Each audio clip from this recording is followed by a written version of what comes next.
SIFA. Welcome once again. Yeah, it's nice to have you again. And yes, your host, Sebastian, ELIABU. Yeah, let's get right into it. Yeah, today we'll be speaking about heritage and family all together. Yeah, now I know you're familiar of our families and yeah, and our heritage also. So basically today we'll be speaking of how we live with our families and engaging ourselves with our heritage and basically in traditions and culture. And SIFA, yeah. So can you share a bit about your family? How do you engage yourself with tradition and culture, maybe on daily basis? Okay, like for my family, we try to engage, especially in this stuff of tradition and all that. I wouldn't say we're that engaged, but we try. My dad really tries to keep us bound to our tradition. But one thing that he has succeeded very well in inheriting us is the faith that he got from his parents. He also gave it to us. He also inherited it to us. Because for us, every night we have to have a small gathering where we pray and we tell each other how our week was. If it's on Saturday, we tell each other how our week was, and or on a daily basis we have to pray. So like it's something that was inherited both from my mom and my dad's side. So that's the only thing I think that is very constant. But other things like learning the language, it's something that we tried but we haven't really succeeded that much because I don't know that much of our language. So like yeah, that's like basically the only thing that we have. Okay, so is it the only thing? Okay, so maybe I can speak on my side also. Yeah, we have maybe meals together when we are home. So it's something which keeps us together. Yeah? When you eat, you get updated to whatever is going on. You know. Yeah. So basically that. What about I don't know. Should I say gender issues? I think like tasks like you're a grown up, the first born, second born. How does that go? Well, for us, my parents don't really. Of course, yeah. It's the basics. Like girls have to work in the kitchen. My dad doesn't love to give. Because we're only girls, but we live with some of our cousins who are male.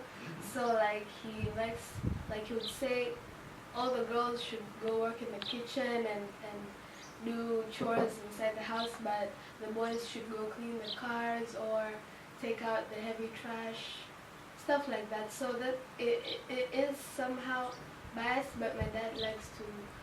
My mom, on the other hand, likes everyone to do the same job, like despite of your gender.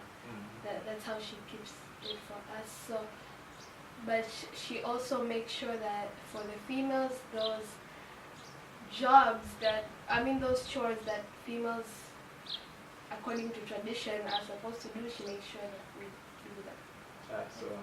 So it's like all the tasks. So okay. The question is, do you think maybe it is supposed to be,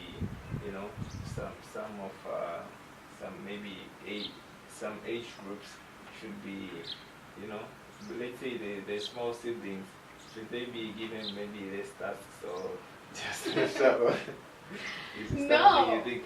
No. Yeah. Because I think for me, for example, in my family, I usually get the most tasks, and my younger sister is like 4 years under my age, and then she until now they don't give her a lot of tasks, and I'm like, when is she ever gonna learn to do that? But she's already there.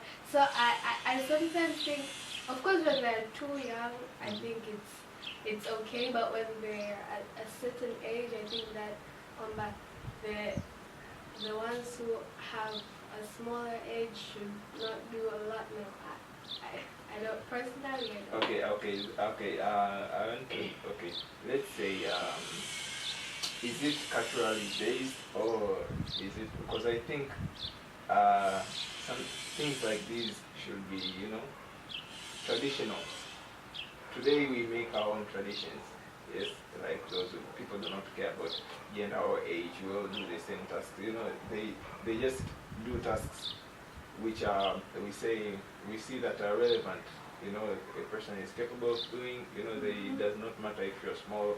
Or do you think that was the same as, let's say, years back, or in the village? Do they do the same thing? No, I don't think. I think it's not in this time, this century, or I don't know how to keep it, because if you look in history, we were taught that they used to use age set system where labor would be divided according to gender and age. So even though we don't use it much, but I think it has become a tradition, a past tradition that's how it is. If you're this age, this is the labor that you have to do. If you're this gender, you cannot do this. But of course, yeah, I think it's in the past because now, so if you're able to do it, you can do it. For example, at my house, I found a lady washing the car, and everyone was just like, what? How? Yeah. I would also be like, yeah, like everyone was just like, this is a man's job, or yeah, but if she can do it, she does it, or makonda or daladala. Yeah, so you find nowadays even females do it, which that means it's a huge, massive change from the past.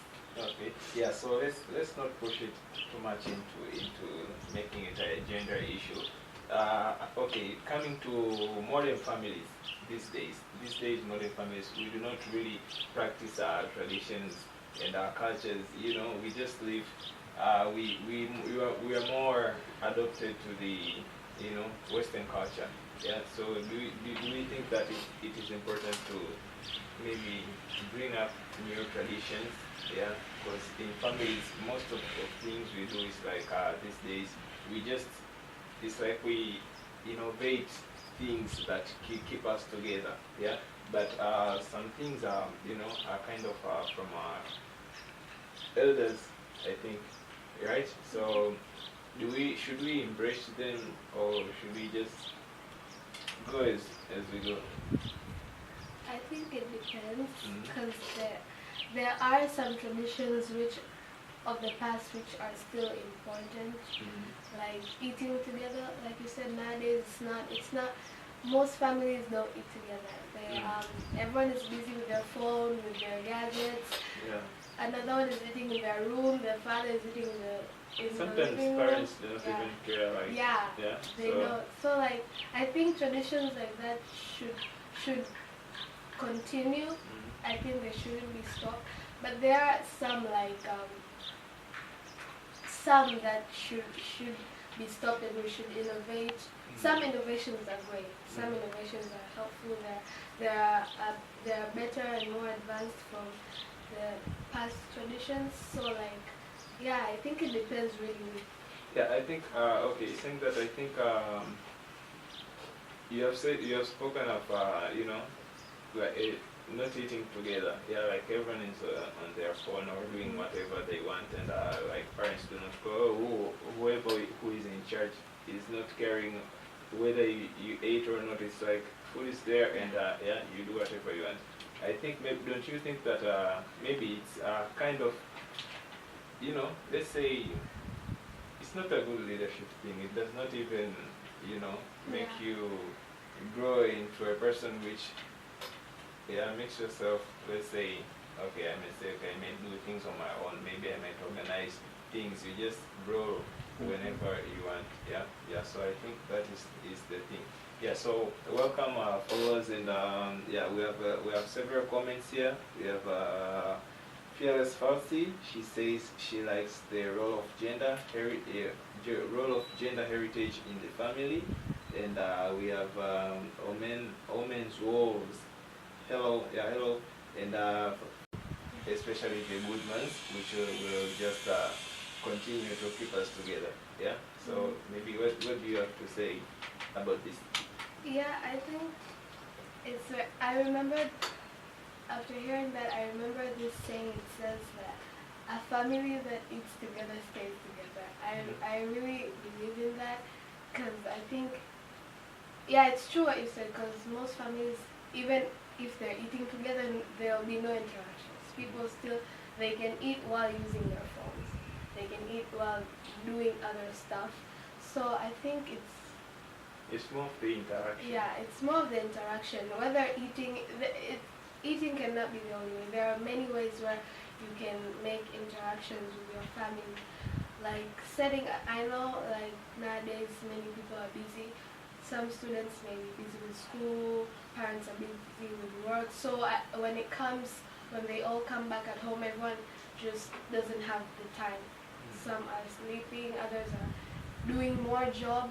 So I think setting aside like at least even once a week or twice, like on Saturdays and Sundays, and making sure that you guys have at least spend a time where you know about each other's well-being, what's going on, what are your challenges, and just it's a really nice way of interacting and just knowing about each other in the family. And it's also a good opportunity to talk about the heritage. The parents can pass on traits and heritage through those small interactions. Okay. Yeah. Okay. So yeah, one thing else is yeah. So we can see that in our culture, yes. Let's say from what I know, yeah, like our grandfathers, great grandfathers, maybe used to stay together in the evening, even before eating, after eating, it doesn't matter. But you know, they used to stay together, tell their children stories. You know, tell them what happened, tell them about maybe how the family is, how huge it is. Because these days, it's very rare to sit up with your parent and you know, exchange several words, maybe until he or she wants something from you, what she wants you to do something, and yeah, it's more of giving each other tasks, you see. Yeah, so I think that also can be, you know, can still be done to our modern families. Yeah. Yes. Yeah, once again, for those viewers who are online now, you can suggest anything about the topic today is heritage and family. And yes, we have our guest here, SIFA, and your host as usual, Sebastian. And yeah, so one thing I was thinking is families today have very few, what can I say, very few, you know, the family tree. Yeah, if we're taught to draw the family tree, we do not really go very far. Do you think it's a good thing or a bad thing? I think it's a bad thing. Yeah. I myself being an example. I can't, no, really, I just know that I have a grandfather and a grandmother on my dad's side and on my mom's side. Yeah. But if you ask me further than that, I can't. I just can't know. And I barely even don't know their names either. Some of them. So like, I think it may be a bad thing because we're losing ourselves, not knowing where we came from, what we do, even the people that, the heritage that we have, we're losing it, and it's important to stay bound to who you are and where you come from, where your parents come from, where they came from. So I think it's not a good thing because nowadays it's just hard.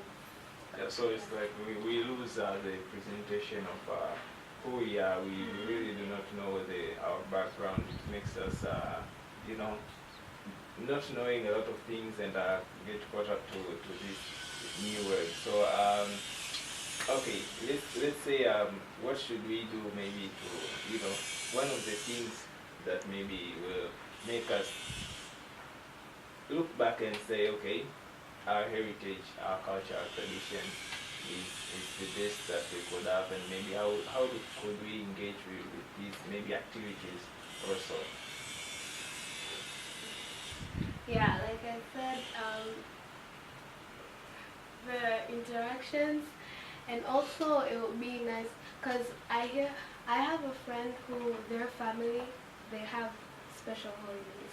She's a Maasai, and Maasai people are very excellent at keeping their heritage and passing them on to their children and their children's children, and that's how they are. So she would tell us, she could tell us a long way back from her grandfather, her grandfather's grandfather, yani her great-great-great-great-grandfather, and she would tell you everything. And she says that they have this kind of holiday when she goes back home where they just have like, it's like an event, some kind of event where they all come together and they would all tell each other the stories of their past grandfathers and great grandfathers and the good things they did, or the ones who didn't do so great, so that they could learn what not to do and what to do. So I was impressed by that. We don't usually do that. We just for my family, we would go back to our hometown, but we wouldn't have that time to know, yeah, this happened in the past. So I learned from that it was a very nice thing that they did, and that's why she knew a lot about her heritage. She knew a lot about her family, her past family, and so I think that it's a nice idea. It's a nice thing to do, an innovation where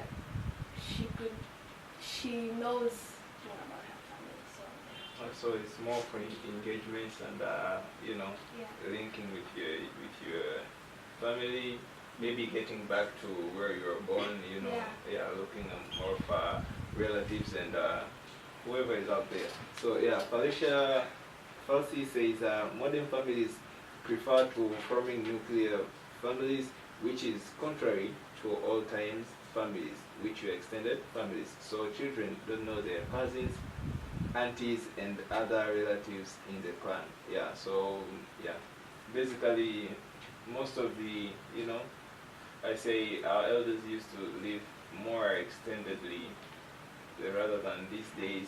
We prefer, modern families, we prefer nuclear families, and with the numbers, we become more, I don't know, kind of selfless, I think. We do not have so much options. We are kind of limited. So when it comes to engagements, also I think it's also becomes harder, for families to link up together.